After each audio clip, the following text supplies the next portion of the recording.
better medicine video. So the last time we talked about pokeberries in the fall, now it's winter here in Paonia, Colorado, in the Rocky Mountains. Everything is covered in snow and ice, and there's not a lot of plants in the garden to talk about right now. So I started thinking about seeds, and then I thought about chia seeds, because chia seeds have become really popular. And there's a lot of recipes on, social media and on the internet. So I thought about what people were doing, and I thought about chia seeds as a medicinal plant or a medicinal herb, because they are Salvia hispanica is the botanical name for chia seeds, which means they're a sage, right? And think of sage seeds, right? So sages include, rosemary and garden sage and a lot of those aromatic mint family plants. All the sages are mints, right? And chia is another one of that group. So, the mints and rosemary, for example, is famous for having a lot of antioxidant polyphenols, right? And like antioxidant means anti-inflammatory, and it also helps protect you against abnormal cell growth, and they have a huge range of benefits for humans, right? Polyphenols. So these are seeds from the mint family that are really rich in antioxidants and polyphenols, right? So I started thinking about that. And another thing that chia has is the outside of the seeds are coated with basically a kind of mucilage. It's a heteropolysaccharide mixture, right?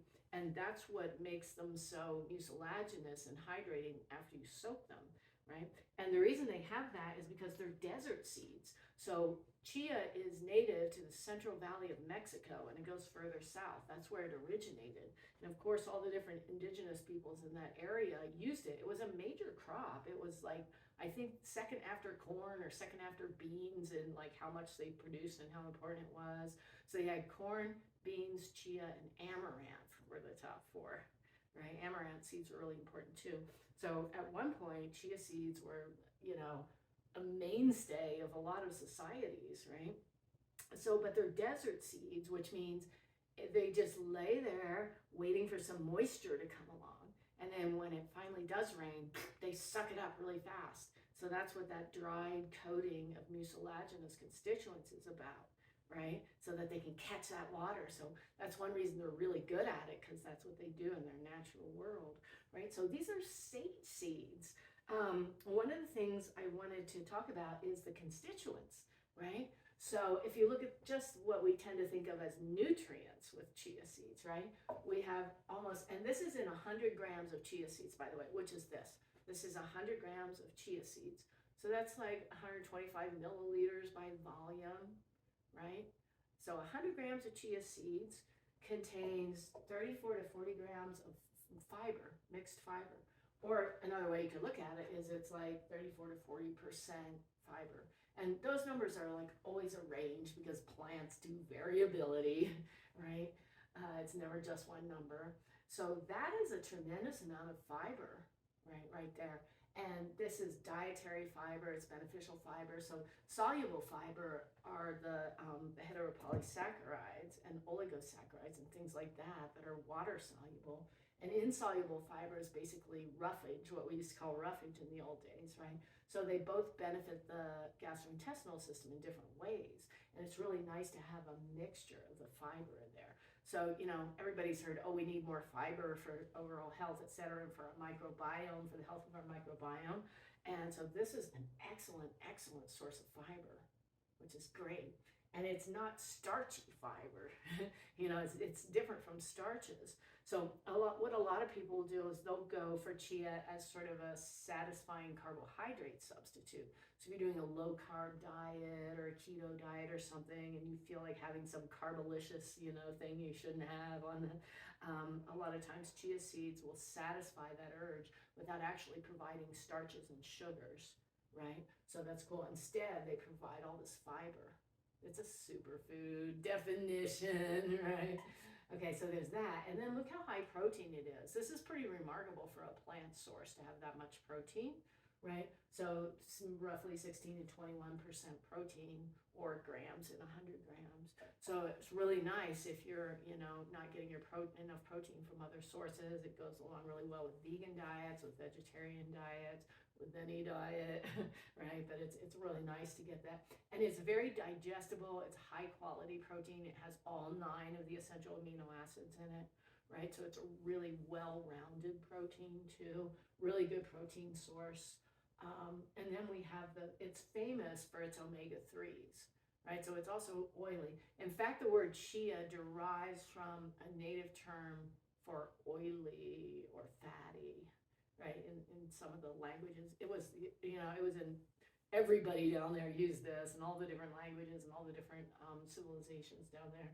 So, but there are many, the name chia itself comes out of that sort of fatty seed word, yeah. So it's really oily. In fact, we're gonna grind some chia seeds. I'm gonna show you if you grind too far, you make chia butter, right? That's how oily it is, just like grinding almonds or, peanuts or whatever, you make the butter of it. So about 30 to 35 grams of oil in 100 grams of seeds, which is also a really rich source of healthy oil. And the fun thing about it is it's about 2/3 omega-3, right? So it's ALA, the omega-3, alpha linolenic acid, and that's a really desirable one. It's important, for the inflammatory balance and hormonal balance and brain health, and just it's important for everything the body does. And that's a really high source. In fact, it's right up there with flax seeds. Like, depending on the variety, it might be more than flax or a little bit less than flax, but it's a really, really rich source of ALA, which is cool. And it has a nice balance. It has, I didn't write this up here, but it also has some omega-6s in that beautiful 3-to-1 ratio that's considered to be ideal by a lot of nutritionists. So it's about 3, ALA to 1 omega-6 of the omega-6s, right? So that's a really nice balance in the oil. And it also has about 10% of omega-9, which is oleic acid, which is named after the olive, right? Because that's the main fatty acid in olive oil, right? Is omega-9 oleic acid. So it's nice that it has some of that too. And it has just about 10% of saturated fatty acids also, which is really nice. Those are not the devil. We know that now, right? They're good too. We need those to make beautiful things out of, like cholesterol, which is also not the devil.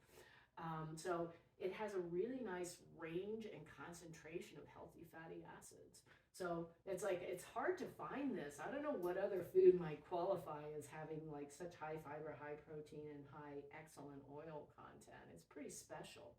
It's pretty unique. So we're really lucky that it's reemerged and it's so commonly available now, right? Instead of being some obscure little thing, that few people know about, now it's everywhere, and famous influencers are giving their recipes for the chia pudding and all that. So I looked over a lot of the recipes, and there are 2 things that stood out to me. One of them was everybody is soaking them in some kind of liquid, right? Usually putting them in the fridge and soaking them overnight.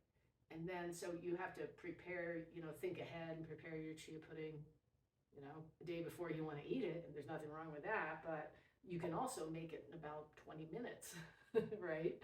So I'll show you how to do that. And the other thing people were doing was they weren't grinding, right? And some people will grind chia seeds, and the importance of grinding is they have really tough little seed coats. So if you just soak them and eat them, and you don't crunch all the little seeds up with your teeth, which most of us don't when we eat chia pudding, right? Because it's all tasty and it kind of just slides down. If you don't grind them, you're not releasing the oils and the protein, right? The fibers on the outside of the seeds, you get quite a bit of that if you don't grind them, not all of it, but you're not getting much of these, right?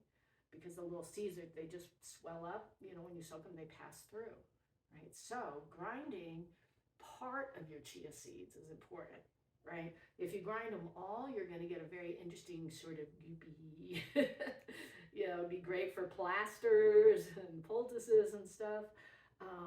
But it's a bit of a texture challenge if you grind all the seeds.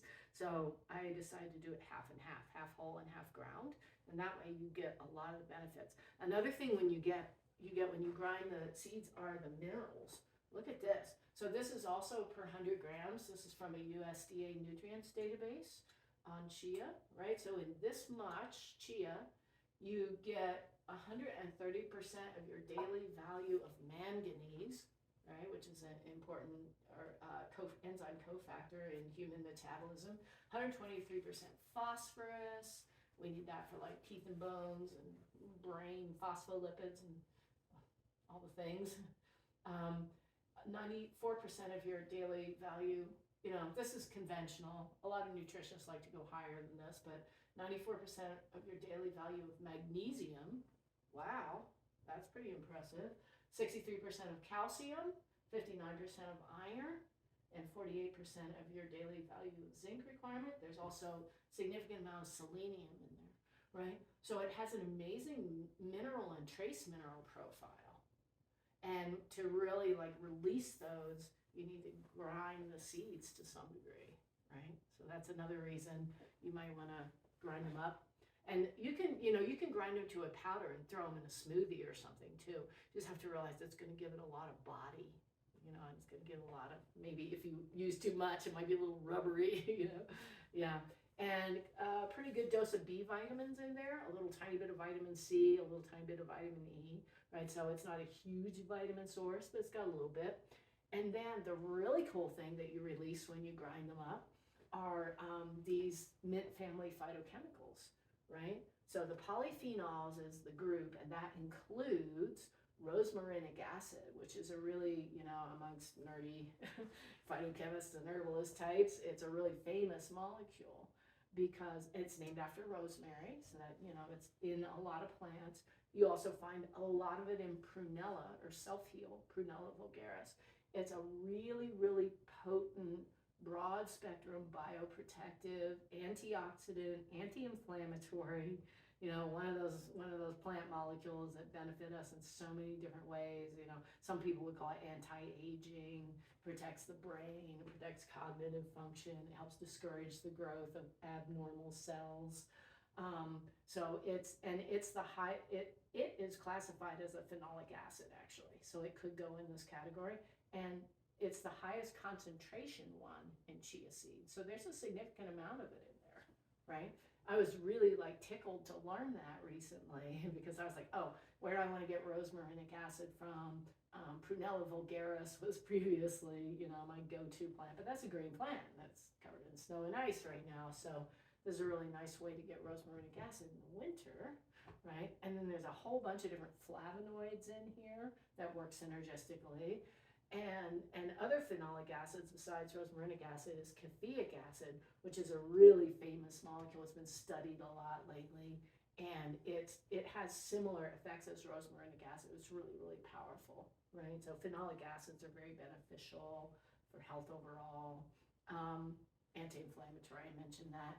And I want to go over this with you. So there's a new paper, yay, and I'll give you the link somehow. There's a new scientific review that summarizes all these different papers and all this different analysis that's been done on chia, right? So more information about the constituents in there in detail. We'll put it up on our website.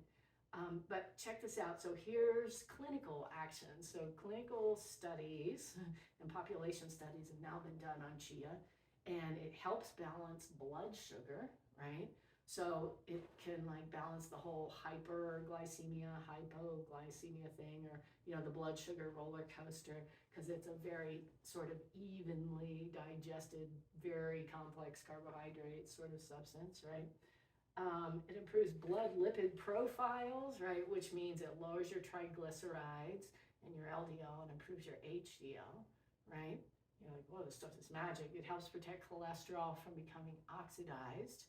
So oxidized cholesterol is strongly associated with heart disease, not cholesterol, oxidized cholesterol. So it's a really strong antioxidant, right? So it helps protect your cholesterol, and you need like good functional cholesterol, right? So that's important. Helps reduce high blood pressure, which is called hypertension, a bit, not hugely dramatically. But I'm going to show you how all these things tie in together. It's really interesting. Eases sugar cravings, right? So that's one of my favorite things, like when I get the sugar craving on, I'm like, oh, I can't do that. It makes me feel terrible, but I really want to. And I can make a nice chia pudding or chia porridge, and it really, really helps, right? So a lot of people will use it to help them wean themselves from sugars. Supports healthy weight maintenance, which is really interesting. So this is all tying into the metabolic syndrome, which I'm going to talk about in a second. Okay, so it's also like the fiber portion of it are prebiotics, right? So prebiotics means food for the probiotics, or in other words, your beautiful symbiotic organisms, the bacteria and everything that live in the GI, they love to eat chia seed goo. They love it. They're just like, oh, no, no, no, no. And it makes them healthy, and it helps them to produce things that are like beneficial for your intestines and therefore for your whole body, right? So prebiotics supports microbiome, supports healthy GI transit time, which means it helps your waste material to move nicely and steadily along, right, and come out. Because if your transit time is too slow, that means basically constipation, and then you can reabsorb toxins, right, that are supposed to be leaving your body, so that's not good for your system. So a lot of times people will say, oh, chia is a laxative, right? But if you think of it more like, oh, it really supports your microbes, your digestion, and your transit time, right? It makes more sense than just being like a laxative, right? But it's slippery, and that helps, right? Okay, and then reduces oxidative stress all over the body, which means antioxidant, right? And oxidative stress damages and ages our cells and tissues. Supports detoxification, which is cool because the liver is the main organ that does detoxification. The kidneys help a lot too, and et cetera, et cetera. But all of the organs and tissues that are detoxifying our body naturally require antioxidants to work properly, right? So by being a rich antioxidant supply, it supports detoxification too, which is pretty impressive. It's like, what does it not do? I don't know if it grows your hair or whatever. Okay, so, and it's anti-inflammatory. So antioxidants in general are anti-inflammatory, right? So it kind of helps, modify any excess inflammation that's going on in your body. And so to kind of wrap all that up, two things we're talking about here are metabolic syndrome, right? And then broad spectrum bioprotective is what I call it, broad spectrum bioprotective. So first, bioprotective, and this is according to studies that have been done on it, which is pretty cool. Cardioprotective, so it protects your heart and your veins, your cardiovascular system, and that ties into the lipids and the cholesterol and all that. Neuroprotective, so it actually, a lot of those polyphenols can cross the blood-brain barrier and protect your brain and your cognitive function, your memory and all that, as well as the neural tissue all through your body.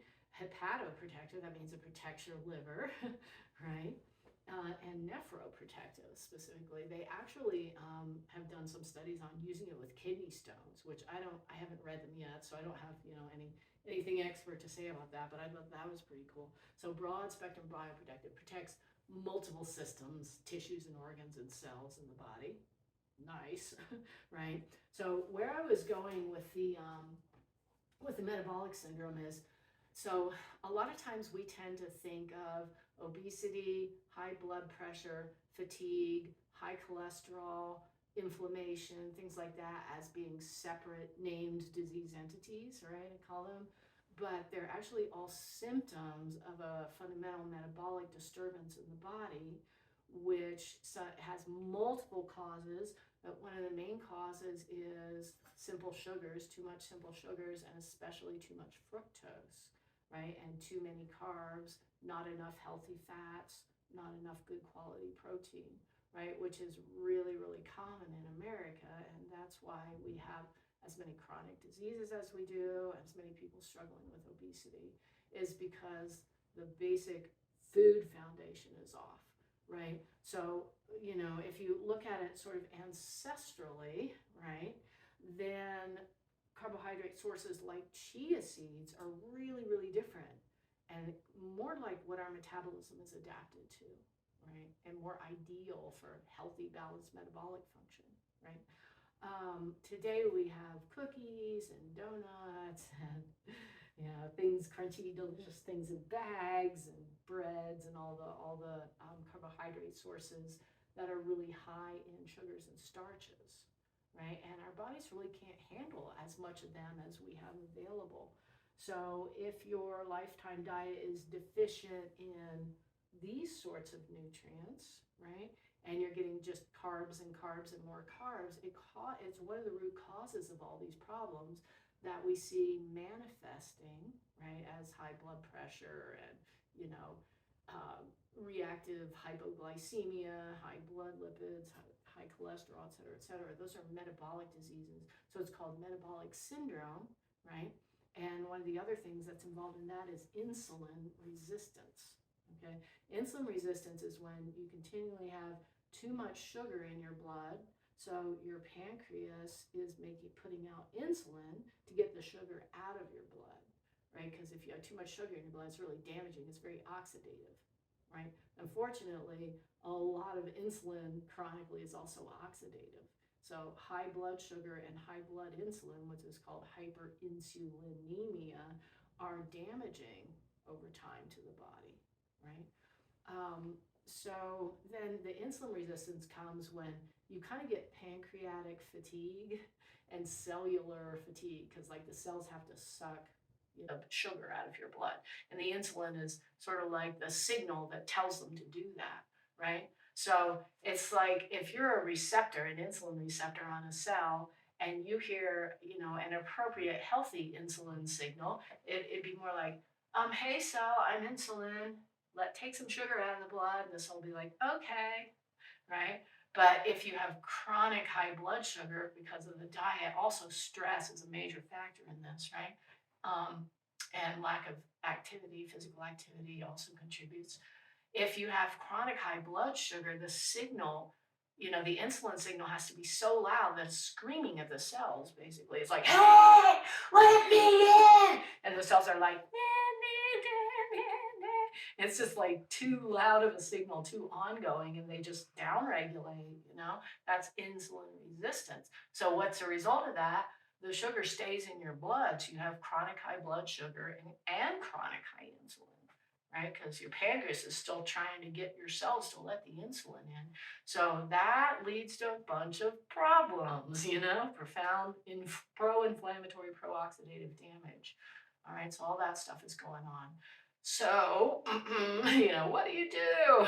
It's moving towards that low carb diet, but that doesn't mean it has to be an unsatisfying diet, right? Because if you use nutrient dense, more ancestral types of foods like chia seeds, you can start retraining your body and retraining your appetite and retraining your metabolism to like things like that and to not like sugars and starches, right? It's a whole sort of relearning thing, and if you're really serious about wanting to rebuild your health and, you start doing some sort of diet like that, chia seeds can be super supportive, super, super supportive.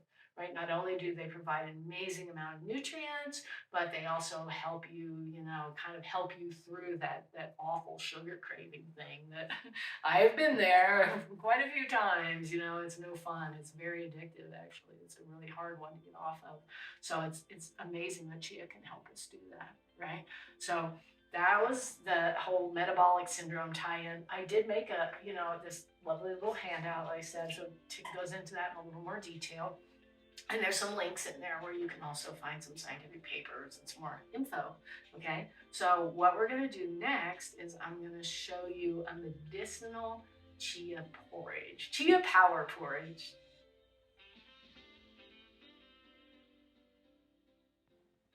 All right, so let's make some of this chia power porridge.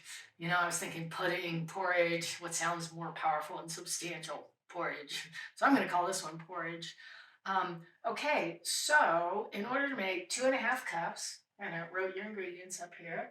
2.5 cups is quite a few servings. That's a lot of chia to eat. I wouldn't want to do that all at once necessarily. So yeah, 2.5 cups of chia, it's enough to make it, stick it in the fridge, have it for a few days, right? We start out with only 4 tablespoons of black chia seeds, right? There's black chia and there's white chia. And they've done comparative studies, and the black version of chia has more nutrients, it's more nutrient dense. So that's the one I use, right? So we start out, and this is 4 tablespoons of dried black chia seeds, okay, which we have 2 tablespoons here, right? That's 2 tablespoons in a beaker. It's about 30 mils by volume. And we poured 2 tablespoons into our nifty herb and spice grinder right here. So that's 2 tablespoons already in there, right? So because we're going to grind them, so we'll grind half of that 4 tablespoons. We'll leave the other half whole, right? And the texture of it comes out better that way. But I mean, that's personal, right? If you want it, more flowy, you can grind your seed. You can grind them all if you want. I did that during making experiments, and I liked it, but maybe not everybody would like it. So there's our 4 tablespoons of chia seeds, right? And a nice rounded tablespoon is fine. It doesn't have to be a flat tablespoon. There's wiggle room in all of this, right? Because it's a food, it's a recipe, it's cooking. So we have 2 tablespoons of dried goji berries. That's what this is. So here's our 2 tablespoons of dried goji berries, which takes up, about 40 milliliters of space, right? Nice crunchy dried goji berries. So goji berries are awesome because they're actually pretty high protein for a berry, right? And they have a lot of carotenoids. So by the way, chia has a little bit of carotenoids in it, not a huge concentration, but there's some in there. But goji berries are just huge, so huge with carotenoids, which are oil-soluble antioxidants, right? So they help protect our cell membranes, and the brain has a lot of oils in it, and all the oily and fatty parts of our bodies and our mucous membranes, our skin, etc. Carotenoids are really good antioxidant, anti-inflammatories for those tissues, right? And they're kind of salty, and they're a slightly tiny little bit bitter, and they actually are pretty sweet. So to sweeten up your chia power port, a little bit, I'm relying on goji berries. So like some people, a lot of the recipes you'll see will put, natural sweeteners or whatever in there, and that's kind of defeating your blood sugar balance purpose. I mean, you can, if you need a certain amount of sweetness to get to eat it, and then you can gradually reduce as time goes by until you're not adding any sweetener to the chia. That's like the optimal way to use it, right? So the goji berries are pretty sweet, so they help in that department too. And then we have 2 tablespoons of dried Aronia berries. Some of you will know this is one of my recent obsessions is Aronia berries. It's another superfood. It's a native North American superfood.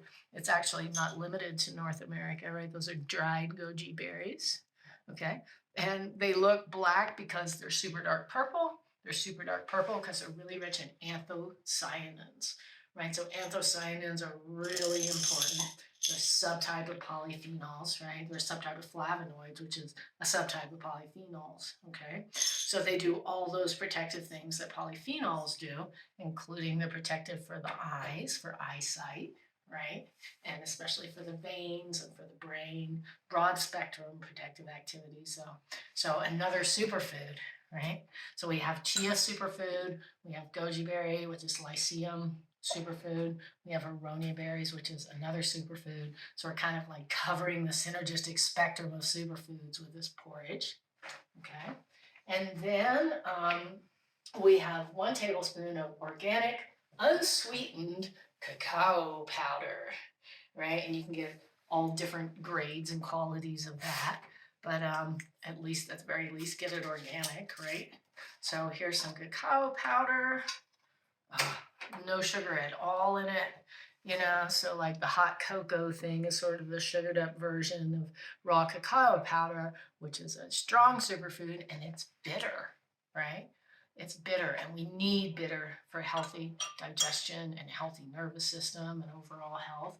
So we're adding that beautiful cacao to it. And also, cacao, it's sort of it's almost like a bioregional thing, like cacao and chia go together, right? I'm not sure where goji berries, I mean, there is actually a Sonoran Desert native goji berry. I forget what the Latin of it is, But you know, conceivably there are some parts of the world where you would get all three of these together, right? Aronia is a little more northern in origin, but then there was some, you know, widespread trading back in the old days. So maybe once upon a time somebody put all of those together.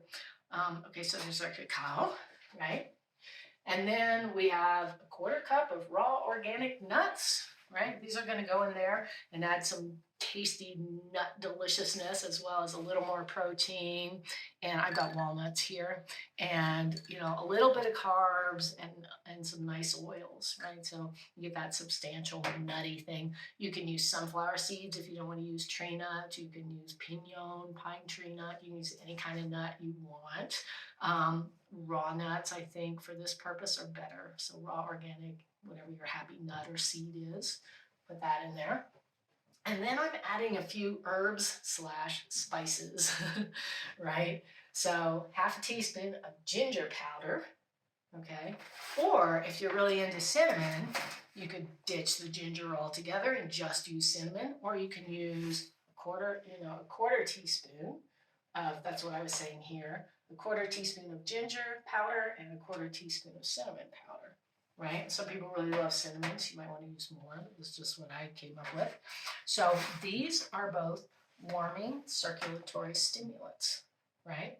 And here's another warming circulatory stimulant, cayenne powder. Like, whoa, that seems like a really weird thing to put in your chia porridge when you first think about it.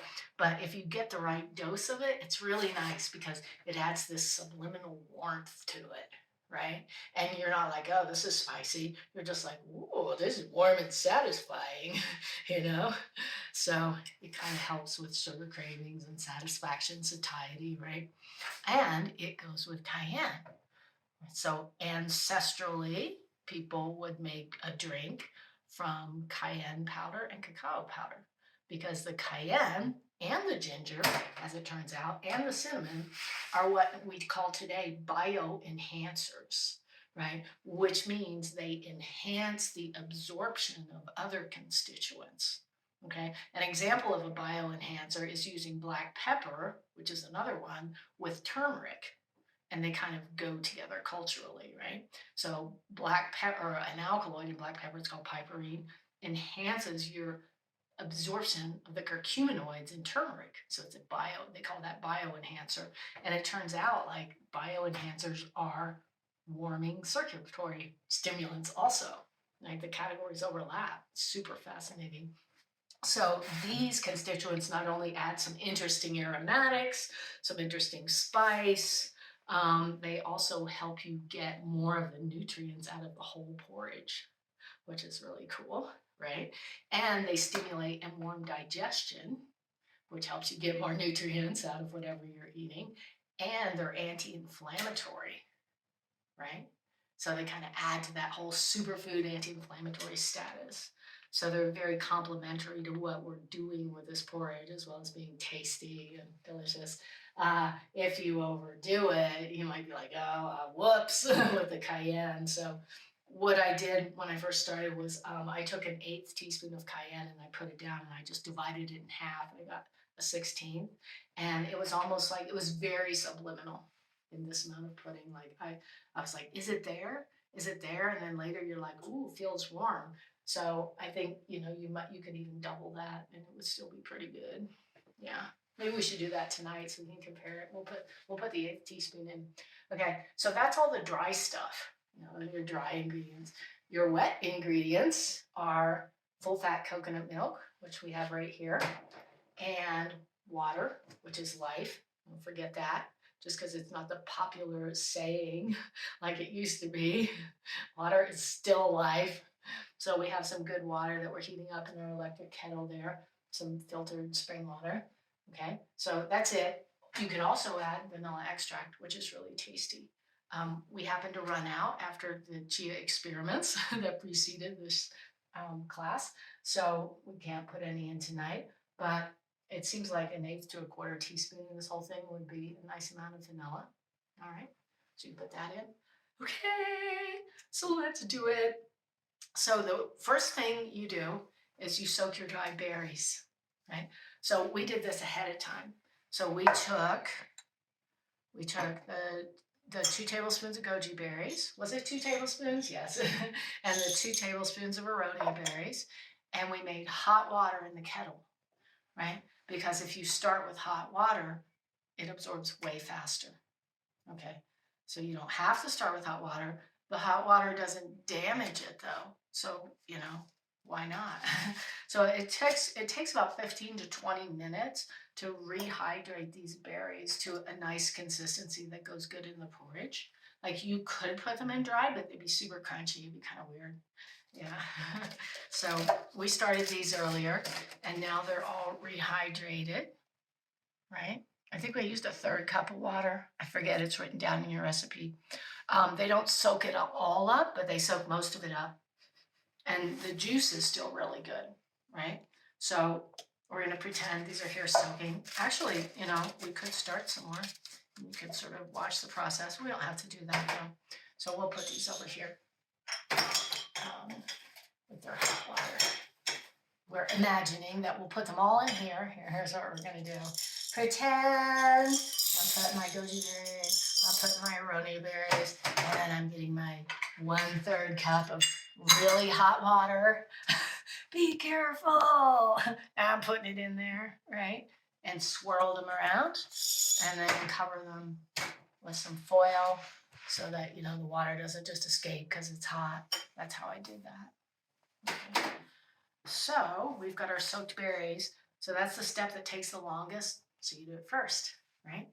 Okay. The next thing we do, well, I'm afraid I'm gonna puff that all over the place. At least put that little lid on there because you cacao powder flying everywhere. So the next thing we do is grind our chia seeds, right? And we're gonna mix up, let's see, we use this bowl to mix up our stuff in. It's gonna be big enough, I guess we'll find out. I'm starting to feel like this is too little. Well, maybe we'll use this one, let's see what happens. I know what we'll do. Okay, so grind your chia seeds, right? You can use any kind of coffee grinder for this. So we're over here, but we got this cool sort of herbal laboratory coffee grinder that's also a spice grinder. And the reason don't run it for more than 30 seconds, it'll overheat. The reason I really like this one is you can do this. Isn't that cool? So you can take your whole thing out of there. Therefore, it's, easier to handle, easier to clean, etc. Right? It's a pretty nifty feature. So we got this. I'm just going to count to myself. This might get a little loud. It's actually pretty quiet compared to most of them, but I don't want to go. I'll do about 20 seconds on this. Here we go. Ooh, nice. Look at that. That's a nice grind here. I'm going to take it out of here. Oh, lovely chia powder.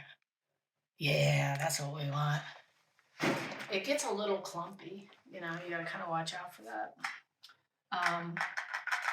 Total non-sanitary technique here, just because we're not making it for anybody else. We'll get away with this. I'm going to cut that out of there with my finger. Yay. Oh, I did it just right too, because one time I ground it for too long and it literally got that chia butter going in the bottom. And then it resisted mixing with the other ingredients, right? So I'll put my personal hands in this personal food here. Nice. This is very non-clumpy. It turned out perfect. That was about 20 seconds of grinding, right? So you grind your chia seeds. Woo! And then you mix it together with your whole chia seeds, 2 tablespoons, right? Get those in there. And at this point, I'm gonna stir with a fork, get them all stirred in. I suppose you could use some little groovy stirring power tool, especially if you're making like a big batch for like, Thanksgiving or something. So we get our chia seeds in there, right? And so now I'm not going to put the berries in because they're soggy. So I'm going to put the rest of the dried stuff in here now. So we're going to put a tablespoon, this is my tablespoon of cacao powder, right? Which is amazingly fluffy and puffy. Maybe even a nice rounded tablespoon because yum, cacao powder. All right, get that all fluffed around in there. Yeah. Yeah, a lot of people have heard that cacao is a good source of magnesium, which it is. It's also a good source of polyphenols, polyphenol antioxidants, right? This one's a little crumbly. I'm gonna fuss over the texture a bit and break up the cacao crumbles or um, nodules, whatever you would call those things. Get that all stirred in, right? And then, do you think we have enough ginger powder? We make some fun stuff out of this, some electuaries and whatnot. So how much ginger powder? I think I'll do a half ginger and a half cinnamon just for fun, right? And so we're gonna do a quarter, that's an eighth of a teaspoon. We're gonna do a quarter teaspoon of ginger powder, a quarter teaspoon of cinnamon, right?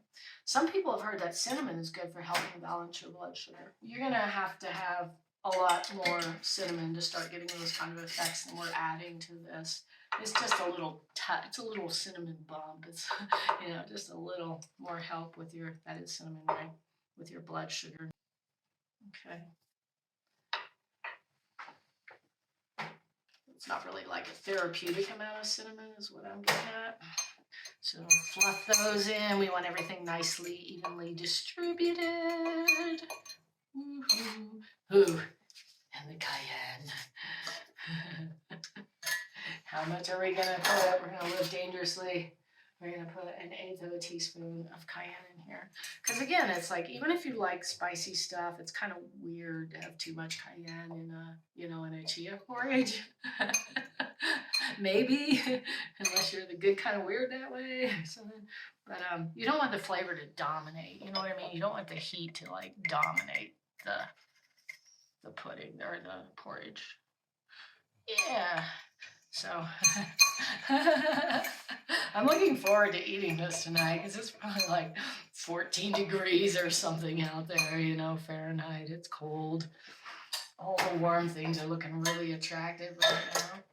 Okay, so we added our complementary spices slash herbs slash warming circulatory stimulants slash bioenhancers to our superfood powder complex here, right? And then, so we did all that, and then the nuts.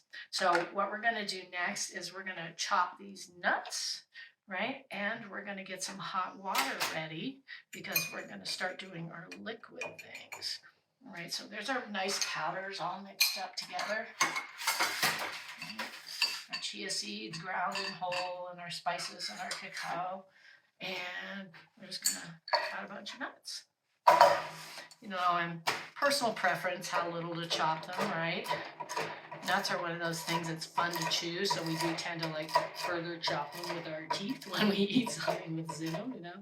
It's a nice contrast to the slipperiness of the porridge to have nuts in it because they give you something to bite, you know. And humans love crunch. But I usually don't chop mine up too small. I mean, you could if you want to. You could throw this whole thing in a blender if you wanted to, right?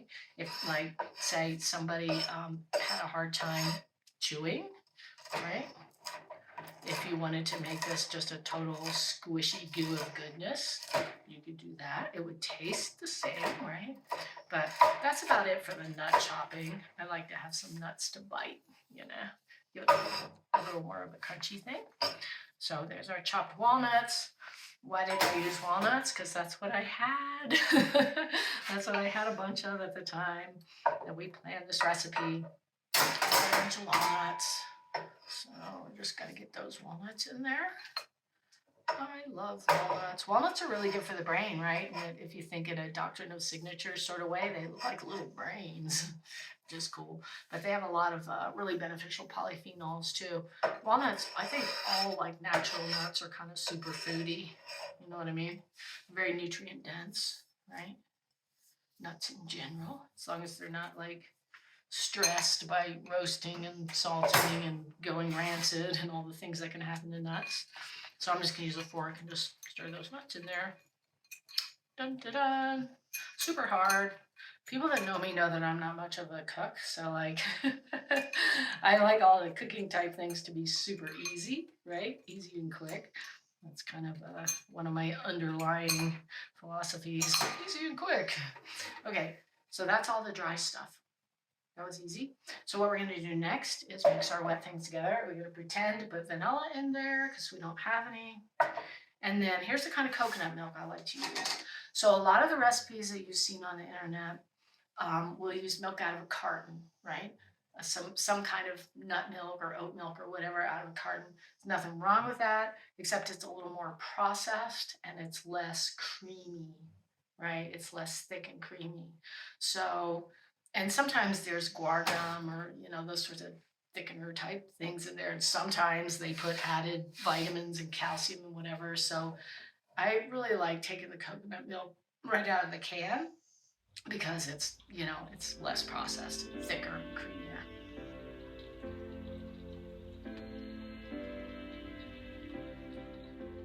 All right, so here's all of our fluffed up dries again, right? All of our dry ingredients. Here's our can of coconut milk. When you first open it, a lot of times the fatty part will be separated from the watery part, so I kind of pre-mixed that. But try not to make a mess with this. You want to get the fatty and the watery parts sort of pre-stirred together. So I'm just like doing a rudimentary job of that right now, for demonstration purposes. But if I was making like a chia porridge for a really special event or something, maybe I'd stick a little immersion blender in there so I can get it nicely blended or whatever it took. So what we're going to do, and this is what makes it go so fast, is we're going to add hot water, right? So hot water speeds everything up, right? So half a cup of full fat coconut milk, like it says on the board. Oh, this is just going to spill. I mean, there will be spilling. Oh, clearly this is a 2-spoon. This coconut milk is kind of cold, so it's resisting being totally squishy and drippy. So, oh God, I love this stuff so much. I remember when people were like, coconut milk is so bad for you because it's all saturated fats. And then we learned more about that. And now we're like, coconut milk is so good for us because it's really rich in, oopsie, I hope I don't need that tablespoon again.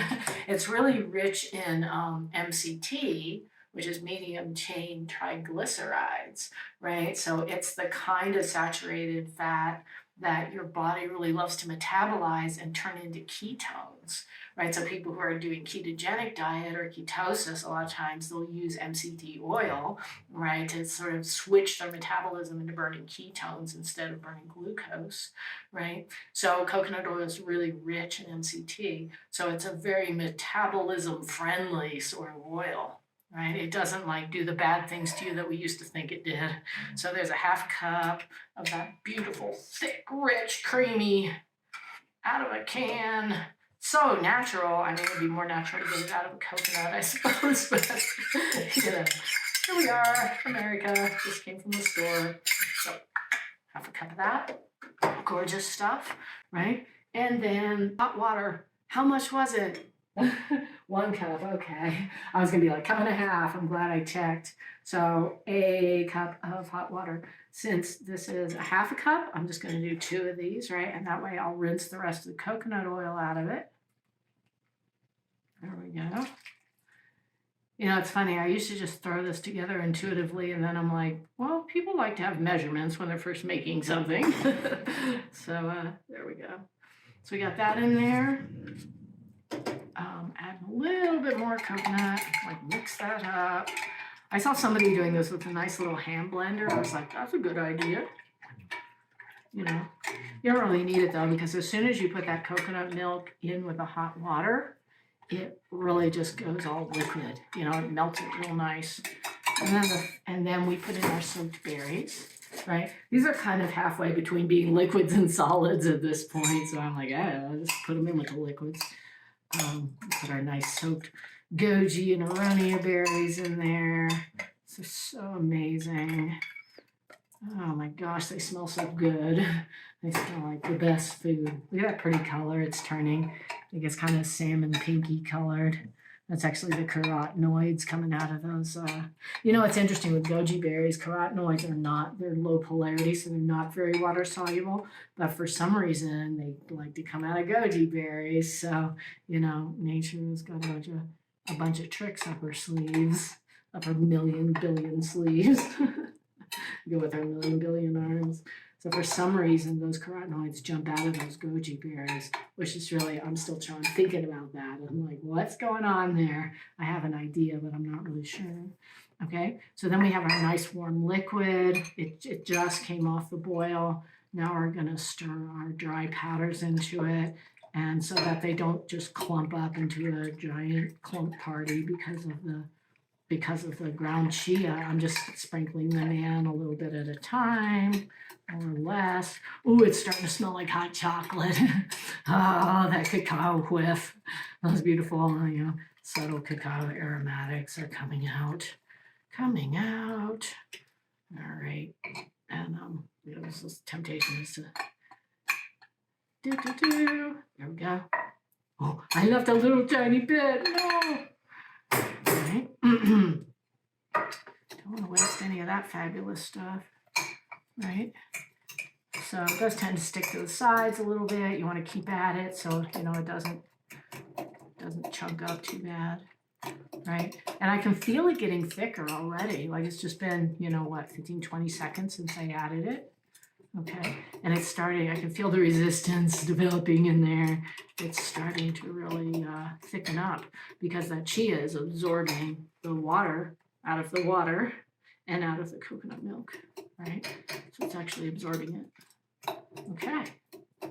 So I don't need to overstir it because now it's really nicely mixed. If you do the ingredients in that order, like I just did, it keeps it from gooing up together more. Yeah.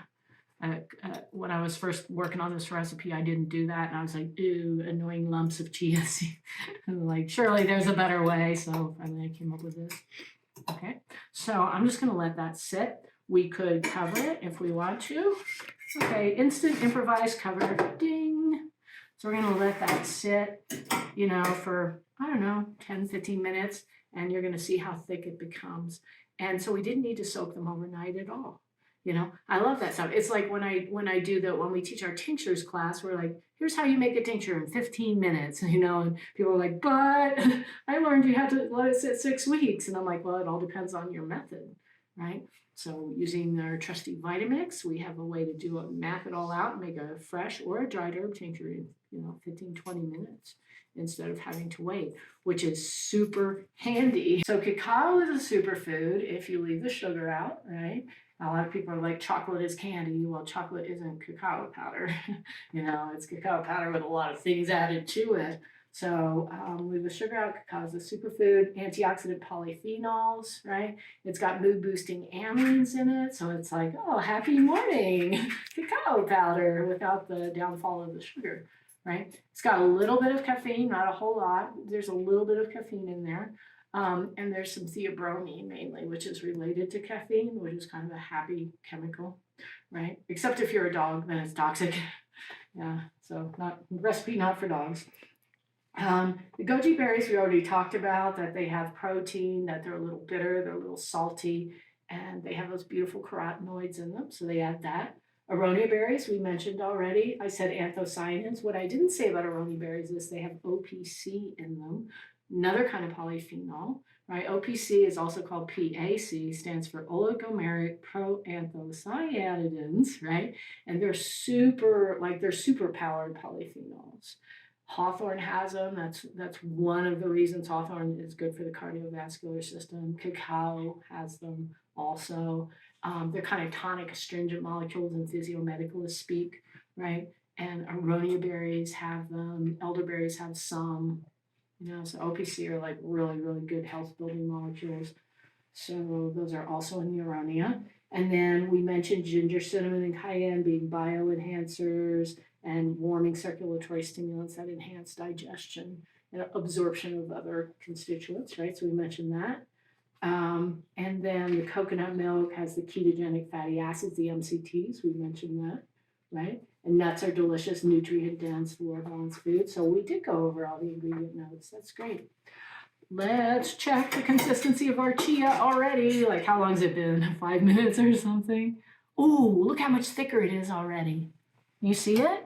It's already like almost puddingy. Yeah. So it happens pretty quickly when you use the hot water. Okay. So for, I would say leaving this another 10, 15 minutes, it'll have a nice thick porridgey consistency. But maybe since, we don't want to just like wait that long on camera, why don't we taste some of it now? Because it's got its flavor now. Let's taste it and see what it's like. Where's my tasting spoon? Oh, I guess this is my tasting spoon. Is it big enough? I'm just gonna get a delicious, gigantic spoonful of this stuff out. Is this even gonna go in my mouth? All right, I'll do some organoleptics for you. So, oh, that smells so good because it has that, it smells very rich and food-like, but it's very, very cacao-y. So I feel like I'm about to have some delicious chocolate something or other, but it also has a lot of substance to it. Definitely the dominant aromatics are the cacao. I don't really smell goji berries or aronia berries very much at all. It just smells like rich, creamy cacao food, which is very attractive to me because I love cacao. Look at it. Wow. That's so good. It's even better. I'm feeling the warmth of the cayenne. Like before, I was like, am I feeling the warmth? Now I'm definitely feeling the warmth of the cayenne, which is nice. It's not hot. It's not spicy, but it's warm. And my body is like, oh, nice. Cold outside, snow coming out of sky, like warm is good. The cinnamon makes it really tasty. Actually, I guess I was smelling that cinnamon and cacao combination earlier. Now I think about it. Yeah, and that's what's super attractive together, right? So I'm feeling the warmth of the ginger. I'm feeling a little bit of warmth from the cinnamon. I'm getting a little bit of sweetness from the cinnamon. Oh, so good. Wow. The nuts are chewing really nicely. And the creamy of the coconut is super, super satisfying. This is the best one yet. I love when that happens. Yeah, I call this a success. And the fun part about it is it's got different textures in it, right? So the goji berries and the Aronia berries are kind of like a dried fruity chew almost, even though they're rehydrated. They got the kind of fibrous fruity chew. And the nuts are like the crunchy, oily nut goodness. And then you've got that wonderful hydrating, mucilaginous chia stuff going on in there. Wow. I'm impressed. That's a good recipe. I suggest using the 1/8 teaspoon, unless you really don't like cayenne. There's another thing too, food intolerances, right? So this is non-dairy. There's no wheat, there's no corn, there's no soy, right? There's no eggs. But what is in here? Cayenne is a nightshade, and goji berries are nightshades, right? So if you are nightshade sensitive or nightshade intolerant, you want to substitute something else out for those, right? Otherwise, super low allergen potential, which was really cool because a lot of people are dealing with food intolerances, right? Coconut, once in a while somebody reacts to coconut, but usually even if you react to other nuts, you don't react to the coconut. Then there's tree nuts, of course. So if you don't want to use tree nuts, you can do sunflower seeds or leave them out altogether or come up with something else as a substitute, right? So it does have the tree nuts in it. But for gluten and dairy-free folks, it's really, really nice dessert potential. In fact, you can take this and make other things out of it, right? Which I personally don't know how to do, but I know people who do. They make really good, birthday cakes and stuff with chia fillings and everything. But this is really excellent. Success. Yeah, I think you guys are going to like this. So we do have the notes. We'll put them up on the website, so somehow you can download them. But I love to share this with people, because I think chia it's a real, it's super fortunate that we have chia, and I'm really grateful for it because, as a single nutrient, it's pretty amazing, right? Because we had all those, the fiber, the protein, the oils, and all the polyphenols and all the minerals and even some vitamins. It's astonishing that we have a food like that. and that we can, yeah, I tend to hoard chia, you know, and I carry it with me actually a lot of times. Like I'll keep some in my van because if you're in a big hurry or you're out hiking or whatever and you need some highly concentrated nutrition, you can just eat some chia. You can chew it up if you want, but drink a lot of water with it, right? So it's one of those like travel. People used to carry pouches of it way back, like I'm talking hundreds and thousand years ago. You know, people would when they had to run from A to B, because even before horses showed up, how did you get from A to B? You went on a boat or you ran, right? And people would carry a sack of chia, you know, to have a concentrated, you know, high nutrient density thing that they could just stop and eat and then eat some plants and maybe a rabbit or something on long journeys, right? So it was an ideal travel food and it still is. Okay, so that's our chia power porridge. I hope you like it and get to make some. And if you want to know more about what we're doing, go to elderberriesfarm.com or herbalconstituents.com.